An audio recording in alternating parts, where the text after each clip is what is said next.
É possível que exista alguma coisa errada na linha do tempo da humanidade? Segundo alguns estudiosos, há lacunas de centenas e até de milhares de anos em nossa história, isto é, séculos e milênios completamente vazios, sem a presença humana. Isso, mesmo que a ciência já tenha encontrado vestígios de civilizações perdidas durante a última era do gelo, ou seja, bem mais antigas do que os egípcios, por exemplo. O que aconteceu naqueles séculos vazios? Por que muitas pessoas acreditam que a humanidade não tem mais do que 6.000 anos de existência? A Igreja está por trás desse mito? Vamos entender como o Vaticano conseguiu esconder grande parte de nossa história. Em 1869, enquanto explorava as escarpas áridas de Wyoming, nos Estados Unidos, o geólogo John Wesley Powell se deparou com algo que desafiava a lógica da Terra: um salto no tempo de 425 milhões de anos. Uma ausência completa de camadas rochosas que deveriam estar ali, marcando eras inteiras da história do planeta. Ele pensou que aquilo não era apenas uma falha geológica, mas um silêncio, um buraco na memória do mundo. A partir de então, começaram a surgir outros indícios inquietantes, períodos inteiros que parecem não ter existido, documentos forjados por papas e imperadores para moldar o rumo da civilização, cidades antigas reduzidas a cinzas por eventos comparáveis a explosões nucleares. Cada nova descoberta parecia contar a mesma história, não a da Terra, mas da manipulação da história em si. E se o que chamamos de passado for, em parte, uma obra cuidadosamente editada? E se as lacunas do tempo não forem acidentes, mas vazios intencionais? Em 1991, o historiador alemão Heribert Illig lançou uma ideia que soou como heresia acadêmica. E se cerca de 300 anos da Idade Média jamais tivessem existido? Sua teoria, batizada de hipótese do tempo fantasma, afirmava que o período entre 614 e 911 d.C. teria sido fabricado. Segundo Illig, o imperador Otto Lie, em aliança com o Papa Silvestre II, teria deliberadamente inserido séculos fictícios na cronologia europeia para reforçar o prestígio do império e estabelecer uma suposta continuidade com a era de Carlos Magno, figura que, segundo ele, nunca existiu. O lendário Rei dos Francos seria apenas uma invenção política criada para dar legitimidade a uma monarquia que precisava de um herói fundador, um mito que unisse fé e poder sob a autoridade divina de Roma. No começo, a hipótese de Illig foi ridicularizada, mas alguns fatos permanecem difíceis de ignorar. O vazio arqueológico entre os séculos 7 e 9, a escassez de registros confiáveis e a repetição arquitetônica entre construções separadas por séculos, como se o estilo, a técnica e o gosto artístico tivessem simplesmente parado no tempo. Tudo isso é muito estranho. Mais intrigante ainda, em uma conferência realizada em Munique, em 1986, pesquisadores revelaram que mais de 50% dos documentos medievais analisados eram falsificações ou haviam sido significativamente alterados. Muitos desses textos serviram para legitimar posses territoriais da Igreja e reforçar o poder papal sobre reis e imperadores. A manipulação da história, porém, não era exclusividade do Vaticano. Diversos reinos medievais reescreveram genealogias, datas e crônicas para se colocarem como herdeiros de impérios antigos ou favorecidos por Deus. A prática era tão comum que a expressão história oficial passou a significar literalmente a versão escrita pelo vencedor. No campo religioso, alguns estudiosos modernos destacam que a Igreja Católica detinha o monopólio da escrita e da preservação do conhecimento durante a Idade Média. Mosteiros eram os únicos centros de cópia de manuscritos e muitos textos pagãos ou contrários à doutrina cristã foram editados, reinterpretados ou destruídos. O passado, portanto, era constantemente corrigido para alinhar-se com a narrativa da salvação e com os interesses do poder eclesiástico. Assim, a hipótese de Illig, embora extrema, toca em um ponto real e incômodo. A história pode ter sido moldada mais por conveniência do que pela verdade dos fatos. Afinal, quem controla o passado, controla o presente, e talvez o maior poder da Igreja e dos impérios antigos não tenha sido militar ou espiritual, mas o poder de decidir o que merecia ser lembrado e o que deveria ser esquecido. Muito antes de os papas exibirem fronteiras, bandeiras e nomes de países, o Vaticano já havia redesenhado a própria história, e, de certo modo, a história do modo ocidental. Entre os muitos artifícios usados para consolidar poder, nenhum foi tão audacioso quanto a doação de Constantino, um documento que mudaria o destino da Europa por séculos. O texto afirmava que o imperador Constantino o Grande teria sido curado de lepra pelo Papa Silvestre I. Em gratidão, ele teria concedido ao pontífice a autoridade espiritual e política sobre vastas regiões do antigo Império Romano, incluindo a própria Itália. Era a prova escrita de que o poder da Igreja vinha diretamente das mãos de um imperador tocado por Deus. Mas havia um problema. O documento era falso. No século VIII, o Papa Estevão II usou a suposta doação para convencer Pepino o Breve, rei dos francos, a entregar territórios conquistados ao papado. Pepino, incapaz de ler latim e cercado por clérigos interessados, aceitou a mentira como verdade. Daquele ato nasceu o que mais tarde se tornaria o Estado Pontífico, e com ele uma das estruturas de poder mais duradouras da história. Durante quase 800 anos, a farsa sustentou o domínio temporal da Igreja sobre a Península Itálica. Só no final do século XVI, o cardeal Cesare Baronio revelou as inconsistências textuais e cronológicas do documento. Ainda assim, a admissão oficial do Vaticano só veio em 1929, com a assinatura do Tratado de Latrão, o acordo que criou a atual cidade do Vaticano, entre outras decisões. Mas a revelação de uma falsificação não encerrou as suspeitas, apenas as aprofundou. Se o único documento pôde garantir ao papado séculos de poder político, quantos outros textos foram forjados, omitidos ou reescritos para proteger interesses maiores? Nos corredores silenciosos do Arquivo Apostólico do Vaticano, um dos lugares mais restritos e vigiados do planeta, repousam cerca de 85 quilômetros de prateleiras cheias de manuscritos, cartas, decretos e diários.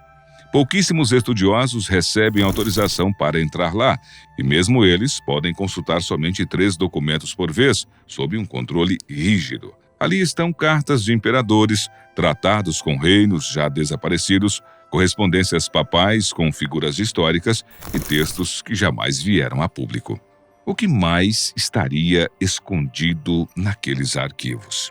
Talvez registros que revelem como o poder espiritual se confundiu com o político, ou provas de que a história oficial do Ocidente foi moldada conforme a conveniência dos tronos e altares. Enquanto o mundo, do lado de fora, especula, as autoridades guardam silêncio, um silêncio tão espesso quanto as paredes de mármore que cercam seus arquivos.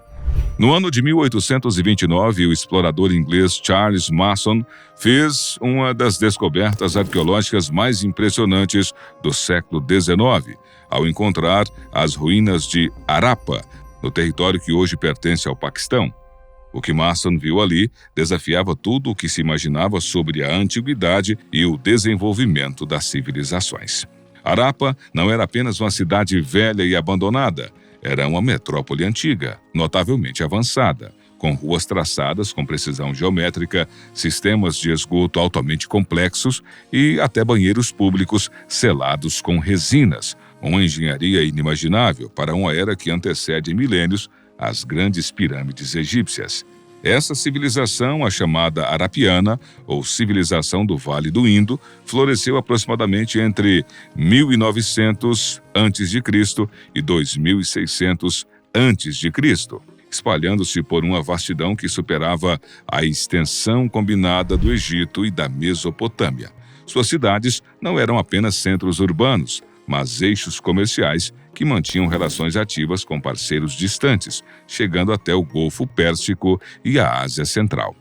Ao contrário de outras grandes culturas da época, Harappa exibia uma sociedade relativamente igualitária, sem sinais claros de exércitos ou líderes centralizados.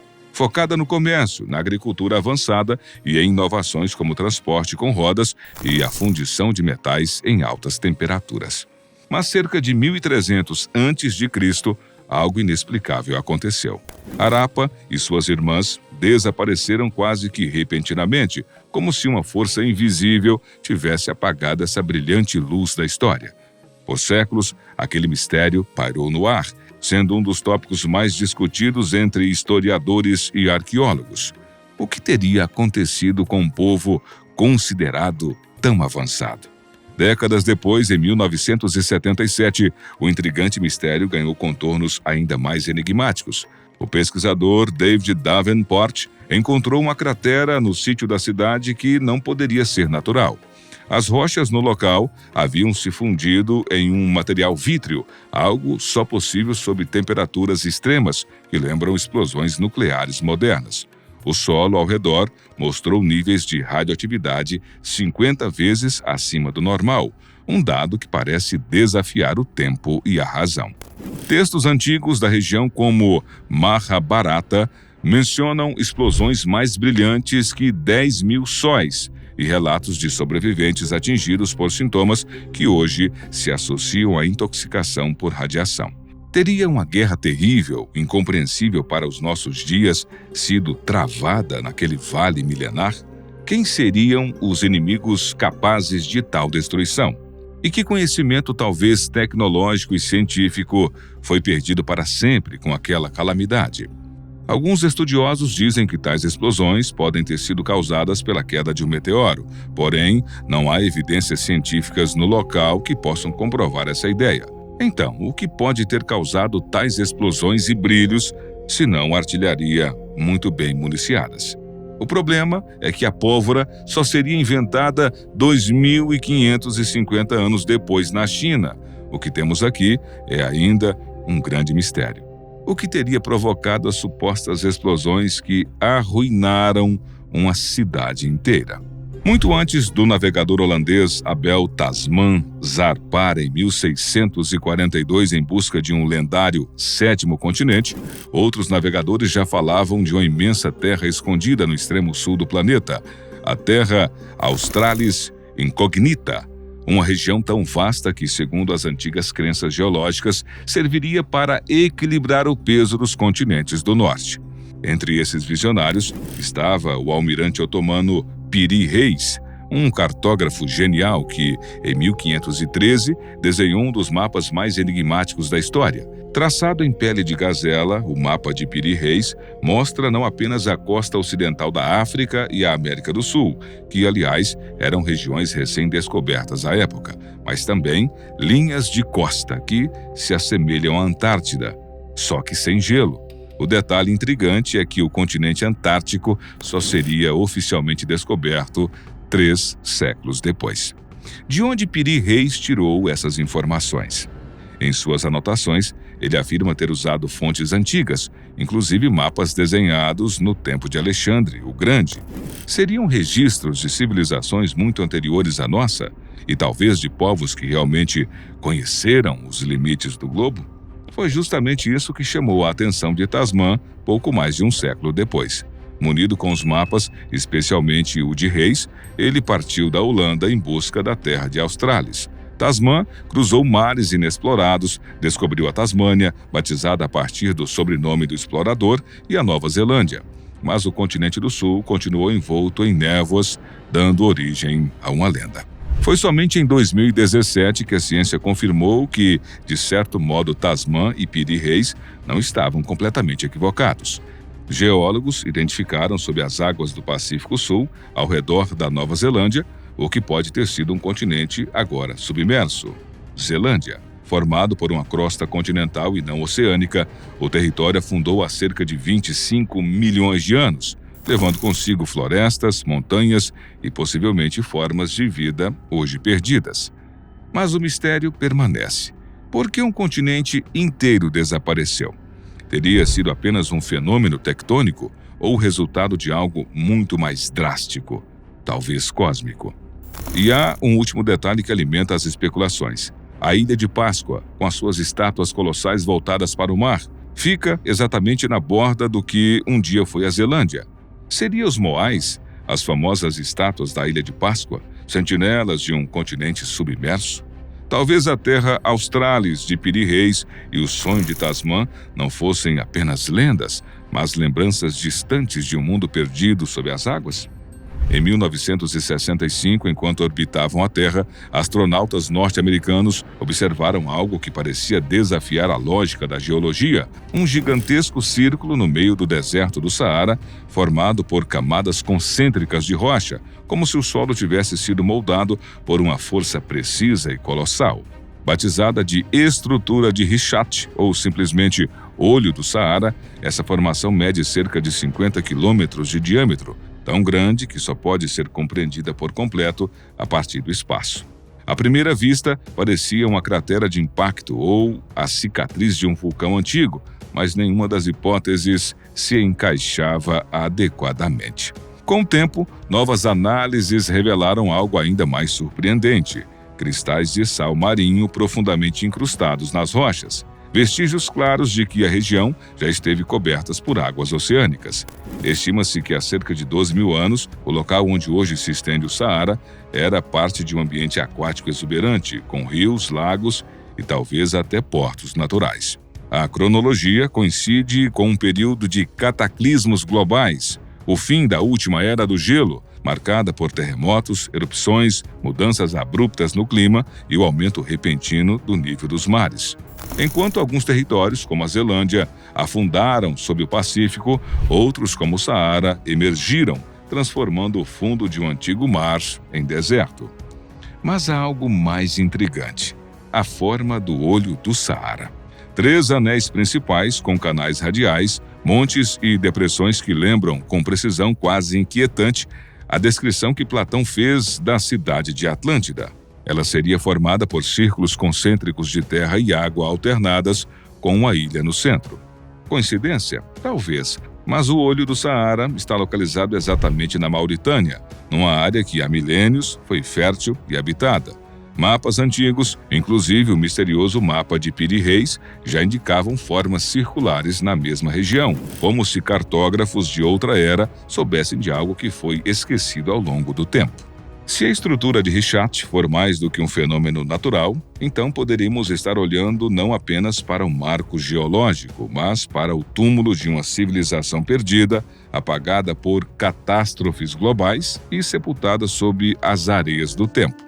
E assim como os moais da Ilha de Páscoa, as ruínas debaixo do Saara podem ser reflexo de um mesmo mundo desaparecido, fragmentados de uma terra anterior à nossa história moderna.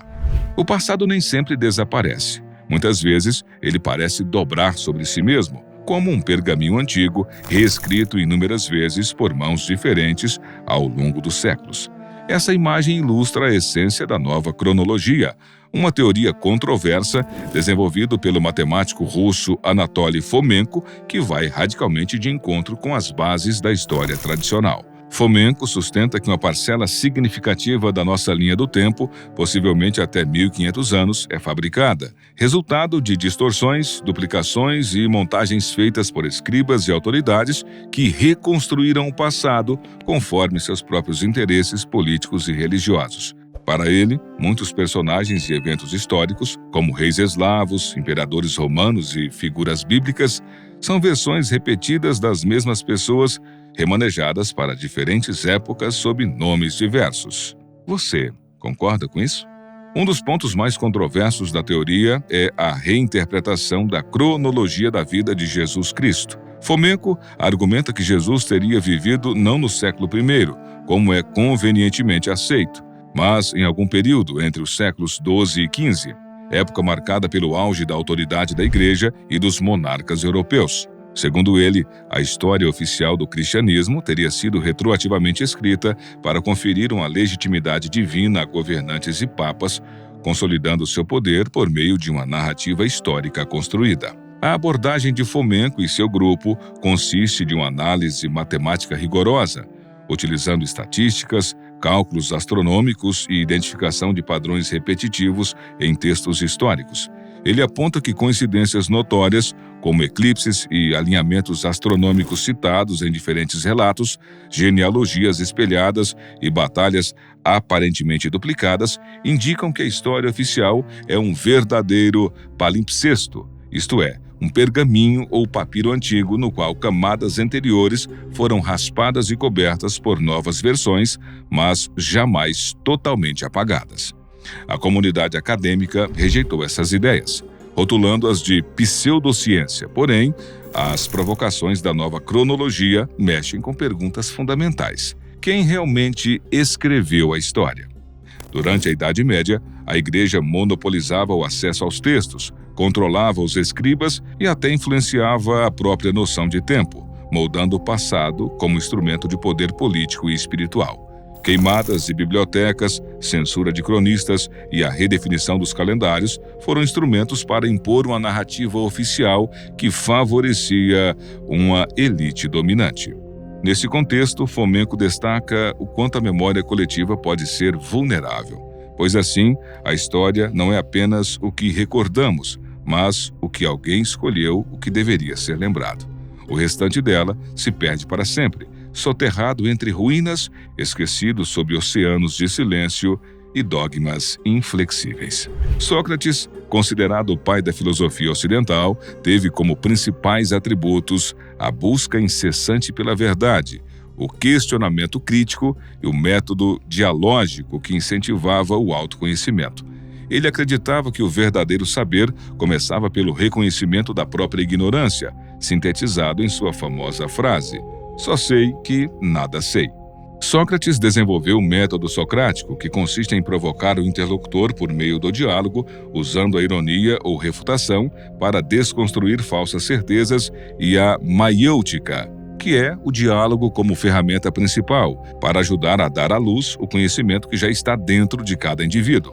Para ele, a virtude era o conhecimento que, uma vez alcançado, levaria ao bem agir, e ninguém faz o mal voluntariamente, apenas por ignorância. No entanto, Sócrates era alguém muito além do seu tempo. Acusado de corromper a juventude e de não reconhecer os deuses da cidade, ele foi condenado à morte pelos atenienses em 399 a.C. Seu método crítico questionava valores e autoridades estabelecidas, o que provocou a desconfiança e o desagrado das elites políticas e religiosas.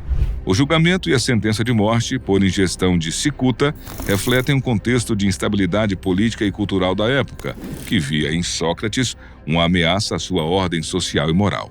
Mesmo diante da sentença, Sócrates manteve-se fiel a seus princípios, preferindo cumprir a pena a fugir, reafirmando a importância da justiça e da coerência ética.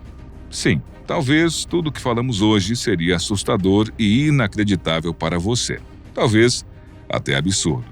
Mas não para aqueles que estudam os bastidores das políticas que determinaram a vida no Ocidente e ainda possuem certos poderes sobre o que pode ou não ser feito pelo cidadão, incluindo você e eu.